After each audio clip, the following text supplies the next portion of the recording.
Video में मैं आपको बताने वाली हूँ कि बच्चों में कॉन्स्टिपेशन का प्रॉब्लम जो देखा जाता है उसके क्या क्या कारण होते हैं, कैसे आप उसको ट्रीट कर सकते हैं, क्या क्या चीज़ें आपको ध्यान रखनी है, क्या क्या इंडिकेशन होते हैं जिससे आपको मालूम चले कि बच्चे को कॉन्स्टिपेशन है या ये नॉर्मल पूप बच्चा पास कर रहा है। वो सारी चीज़ें हम इस वीडियो में जानेंगे। अगर आप ये सब जानना चाहते हैं देन मेक श्योर कि आप इस वीडियो को एंड तक ज़रूर देखें। अगर आपको ये वीडियो पसंद आए तो इस वीडियो को लाइक ज़रूर करें। हमारे चैनल के साथ में जुड़ने के लिए सब्सक्राइब करके बेल नोटिफिकेशन ज़रूर प्रेस कीजिएगा। तो चलिए हम अपना ये वीडियो स्टार्ट करते हैं।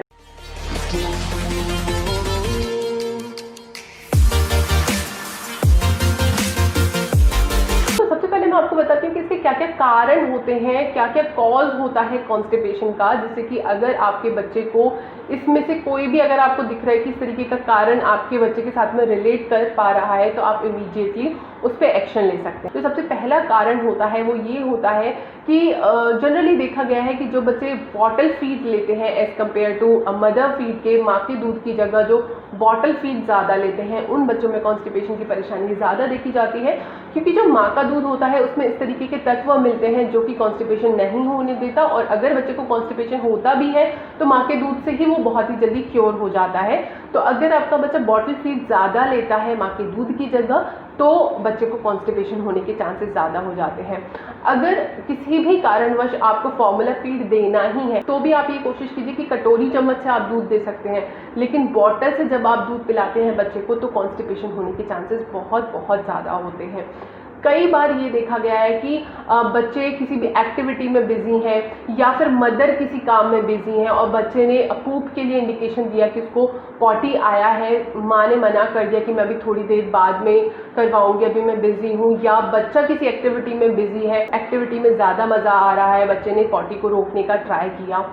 ऐसे में ये होता है कि पॉटी जब बच्चा रोकने की कोशिश करता है तो उसमें से जितना भी पानी होता है वो बॉडी सोख लेती है उसको, और जो पॉटी है वो बहुत ज़्यादा सूखी हो जाती है, हार्ड हो जाती है, जिसके कारण बच्चा जब पॉटी पास करता है तो उसको बहुत ज़्यादा पेन होता है, उसको बहुत ज़्यादा परेशानी होती है, बहुत ज़्यादा फोर्स लगाना पड़ता है।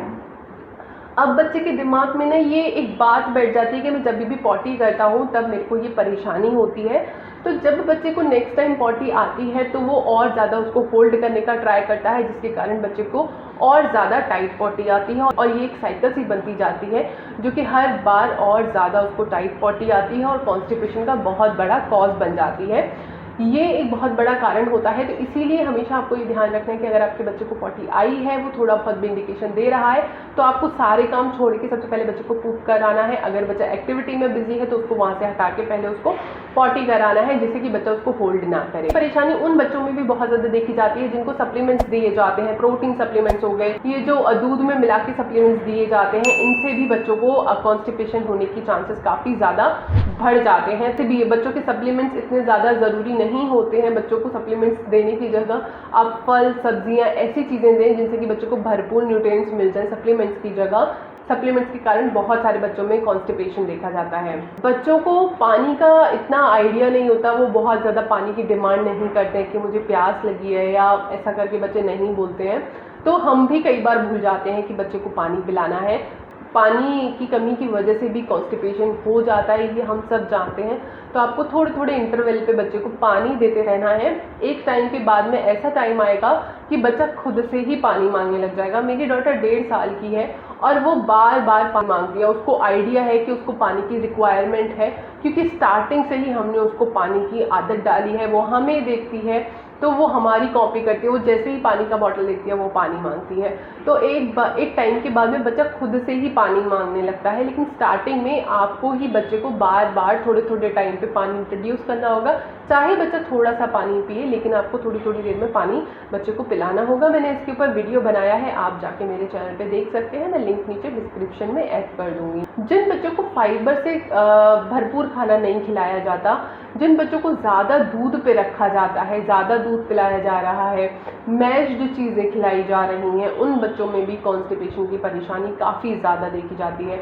अगर आपके बच्चे को कोई मेडिकल कंडीशन है या फिर वो किसी परेशानी की वजह से काफ़ी टाइम से एलोपैथिक मेडिसिन ले रहा है, उस केस में भी कॉन्स्टिपेशन की परेशानी काफ़ी ज़्यादा देखी जाती है। तो ये तो हो गए सारे कारण। मैं आपको बताती हूँ ऐसी कौन कौन सी चीज़ें हैं जिनसे आपको एक आइडिया लग सकता है कि बच्चे कॉन्स्टिपेशन की परेशानी है या फिर बच्चे को नॉर्मल पूप पास कर रहा है। ये कुछ इंडिकेशंस होते हैं जिनसे कि आप पता कर सकते हैं। अगर आपके बच्चे को हफ्ते में 3 बार ही वो पूप जा रहा है, अगर आपका बच्चा 7-8 महीने से बड़ा है और हफ्ते में सिर्फ 3 बार पूप जा रहा है, वो भी काफ़ी ज़्यादा टाइट जा रहा है, तो ये एक इंडिकेशन होता है कॉन्स्टिपेशन का। अगर आपके बच्चे को पॉटी करते हुए काफ़ी ज़्यादा फोर्स लगाना पड़ता है, काफ़ी ज़्यादा जोर लगाना पड़ता है, तो ये भी इंडिकेशन है कॉन्स्टिपेशन का। अगर आपका बच्चा पूप पास करते हुए, स्टूल पास करते हुए रोता है, उसको काफ़ी ज़्यादा अनकंफर्टेबल होता है, तो ये भी कॉन्स्टिपेशन का एक साइन होता है। इसके अलावा अगर बच्चे की पॉटी में थोड़ी ड्राइनेस है, सख्त पॉटी है, टाइट है, भी कॉन्स्टिपेशन का एक साइन होता है। कॉन्स्टिपेशन की वजह से बच्चों को पूप करने के अलावा और भी परेशानियां होती हैं, जैसे कि बच्चे की भूख बहुत ज़्यादा कम हो जाती है क्योंकि उसका पेट अच्छे से साफ नहीं हो पाता, तो वो खाना भी कम खाने लग जाता है, उसका वजन कम होने लगता है, बहुत ज़्यादा चिड़चिड़ापन रहता है बच्चे के बिहेवियर में। ये कुछ परेशानियां होने लगती हैं बच्चे को कॉन्स्टिपेशन की वजह से। अब हम बात करते हैं उस ट्रीटमेंट के बारे में कि आपको ज़रूर फॉलो करना चाहिए अगर आपके बच्चे को कॉन्स्टिपेशन की परेशानी है। ट्रीटमेंट इसका ये है कि अगर आपका बच्चा बॉटल फीड ज़्यादा लेता है तो आपको बॉटल फीड में थोड़ी कटौती करनी है, कोशिश करनी है कि वो माँ का दूध ज़्यादा पिए। अगर किसी कारणवश आपको फॉर्मूला मिल्क देना ही है तो आपको कोशिश ये करनी है कि कटोरी चम्मच से या फिर आप छोटे गिलास से बच्चे को दूध पिला सकते हैं। बॉटल से आपको कम से कम दूध पिलाना है या फिर कोशिश करनी है कि धीरे धीरे बॉटल फीड की जो आदत है वो बच्चे की बिल्कुल छूट जाए। उसके अलावा आपको ध्यान देना है बच्चे के पानी इंटेक पे। पानी बच्चे को ज़रूर ज़रूर ज़रूर पिलाना चाहिए। आप नॉर्मल प्लेन पानी पिला सकते हैं, आप जूस पिला सकते हैं, आप छाछ पिला सकते हैं, आप ऐसे फल खिला सकते हैं जिनमें पानी बहुत ज़्यादा होता है, जैसे कि वाटरमेलन हो गया। आप कुकुम्बर भी खिला सकते हैं, कुकुम्बर में भी पानी की जो क्वांटिटी होती है वो काफ़ी ज़्यादा होती है, तो आप ऐसी चीज़ें खिलाएं जिससे कि बच्चे के शरीर में पानी की पूर्ति होती रहे। उसके अलावा आपको फाइबर से भरा हुआ खाना खिलाना है। फाइबर से भरा हुआ खाना खिलाएंगे तो बच्चे का कॉन्स्टिपेशन का परेशानी कभी कभी नहीं होगा। आपको कोशिश ये करनी है, अगर आपका बच्चा 1 साल से बड़ा है तो आपको कोशिश करनी है कि मैश करके आपको नहीं खिलाना है। जब भी हम किसी चीज़ को पीस के या मैश करके खिलाते हैं तो उसके फाइबर्स ब्रेक हो जाते हैं और वो अपना काम नहीं कर पाते हैं, तो इसलिए आपको रॉ फॉर्म में ही बच्चे को खिलाना है फाइबर से भरा हुआ खाना। फाइबर से भरे हुए फूड्स में आते हैं एप्पल होता है, प्रून आप खिला सकते हैं। प्रून बहुत बहुत ज़्यादा अच्छा होता है। मैंने आई थिंक अपने चैनल पे वीडियो एक डाला है 1 साल से छोटे बच्चों के लिए, उस रेसिपी को मैंने डाला था, तो आप एक बार उस वीडियो को देख सकते हैं। प्रून जो होता है वो आलू बुखारे का ड्राइड फॉर्म होता है। ये बहुत बहुत अच्छी इफेक्टिव रेमेडी है कॉन्स्टिपेशन के लिए। आप 1 से 2 प्रून भी बच्चे को खिलाएंगे ना तो उसका कॉन्स्टिपेशन का प्रॉब्लम आपको एक बार में ही ठीक होता हुआ दिखाई देगा।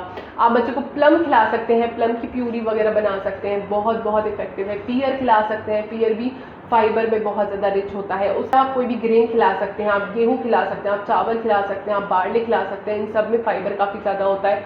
ओट्स आप खिला सकते हैं, ओट्स में बहुत बहुत ज़्यादा फाइबर होता है, साथ ही साथ प्रोटीन भी काफ़ी होता है, तो आप ओट्स खिला सकते हैं। उसके अलावा दोस्तों उसके अलावा आप दाल वगैरह ज़्यादा खिलाएं बच्चे को। स्वीट पोटैटो खिला सकते हैं, आप कैरेट खिला सकते हैं। ये सारे जो फल हैं, सब्जियां हैं, इनमें फाइबर काफ़ी ज़्यादा होता है, तो आपको ये डाइट बच्चे की ज़रूर इंक्लूड करनी है। इसके अलावा आपको ये ध्यान रखना है, अगर आपका बच्चा 1 साल से बड़ा है तो आप लोग जैसा खाना खा रहे हैं आपको कोशिश करनी है आपका बच्चा भी वही खाना खाए। क्योंकि देखिए, अगर हम हमारी डाइट बच्चे को देंगे, अगर हम हमारी ही डाइट बच्चे को देंगे तो बच्चे की डाइट में गेहूं भी जाएगा, दाल भी जाएगी, सब्जी भी जाएगी, सैलेड भी जाएगा, छाछ भी जाएगी, ये सारी चीज़ें जाएंगी बच्चे की डाइट में, तो बच्चे को कॉन्स्टिपेशन होने का चांस बिल्कुल भी नहीं होगा। साथ ही साथ जब बच्चे को आप इतनी सारी चीज़ें देंगे जो कि आप खा रहे हैं, तो ऑटोमेटिकली बच्चे का जो दूध का इंटेक है वो कम हो जाएगा। क्योंकि अगर आप बच्चे को ज़रूरत से ज़्यादा दूध पिलाते हैं तो ये भी बच्चे को कॉन्स्टिपेशन का कारण बन जाता है। तो जब आप इस तरीके की डाइट खिलाते हैं, जब आप एक होलसम डाइट बच्चे को देते हैं, जो आप डाइट ले रहे हैं वही बच्चे को खिलाते हैं, तो बच्चे की जो दूध की इंटेक है वो काफ़ी ज़्यादा कम हो जाती है। इन रिजल्ट के बच्चे को कॉन्स्टिपेशन से काफ़ी राहत मिलती है। सब्जी में जितनी नमक मिर्च खाते हैं उसी तरीके की नमक मिर्च आप बच्चे को खिलाएं, क्योंकि जो हमारी इंडियन स्पाइसेस होती हैं वो भी पेट के लिए बहुत ज़्यादा अच्छी होती हैं। इसलिए आपको कोशिश करनी है कि आप नमक मिर्च जो अपने लिए बना रहे हैं उसी को आप बच्चे को खिलाना शुरू कर पाएँ। आप लाल मिर्च की जगह आप हरी मिर्च डाल लीजिए, क्योंकि लाल मिर्च कई बार ज़्यादा प्रॉब्लम कर देती है बच्चों को, तो आप हरी मिर्च डाल सकते हैं। हल्की सी क्वांटिटी डेफिनेटली आप कम कर दीजिए। मैं ये नहीं कह रही कि एकदम बहुत ही तीखी सब्जी आपको खिलानी है, नहीं, लेकिन हाँ थोड़ी बहुत मिर्च वगैरह आपको ज़रूर डालनी है बच्चे की डाइट में। ये डाइजेस्टिव सिस्टम के लिए बहुत बहुत ज़्यादा अच्छी होती है। आप हरी मिर्च ले सकते हैं या फिर आप काली मिर्च भी डाल सकते हैं, ये भी पेट के लिए काफ़ी ज़्यादा अच्छी होती है। आप चाहें तो लाल मिर्च को अवॉइड कर सकते हैं। तो ये आपको ज़रूर ध्यान रखना। और जैसे कि मैंने आपको बोला कि घर के बाद में आपको बच्चे को प्यूरीड फॉर्म में खाना नहीं देना, आपको मैश करके या पीस के आपको बच्चे को खाना नहीं देना, ट्राई करना है आपको रॉ फॉर्म में खाना देने की। ऐसा करने से होगा ये फाइबर्स ब्रेक नहीं होंगे और बच्चे को फाइबर काफ़ी सारा मिल पाएगा, जिससे कि कॉन्स्टिपेशन की परेशानी नहीं होगी। तो फ्रेंड्स, आई होप कि ये वीडियो आपको पसंद आया होगा, काफ़ी सारी नॉलेज मिली होगी। अगर आपको ये वीडियो पसंद आया है तो इस वीडियो को लाइक करें, हमारे चैनल को सब्सक्राइब करके बेल नोटिफिकेशन जरूर प्रेस कीजिएगा। तो चलिए मिलते हैं नेक्स्ट वीडियो में, तब तक के लिए बाय एंड टेक केयर।